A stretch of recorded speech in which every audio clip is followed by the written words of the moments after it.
अब हम chicken creamy pockets बनाने लगे हैं, वो आप देखें कैसे बना रहे हैं हम।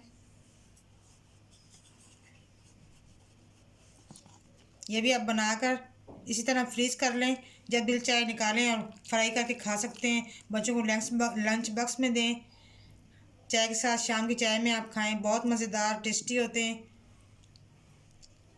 और मेरी वीडियो को और मेरी जो मैंने आपको रेसिपियाँ बताई हैं उनको बनाएं और बनाकर मुझे बताएं कि कैसी बनी है। और मेरे चैनल को लाइक भी करना है, सब्सक्राइब भी करना है और शेयर भी करना है।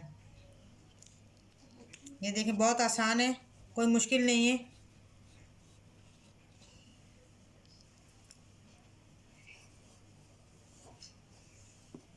ये देखिए बिल्कुल इजीली आप बना सकते हैं, बिल्कुल आसान है, देख लें।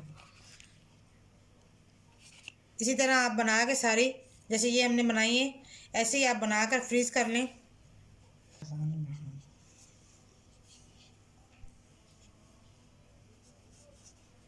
ये देखें आप भी ऐसे ही आटे की लई बना लें, उससे आसान हो जाता है। जब फ्राई होगा तो ये भी फ्राई हो जाएगा साथ में, कच्चापन से ख़त्म हो जाएगा इसका।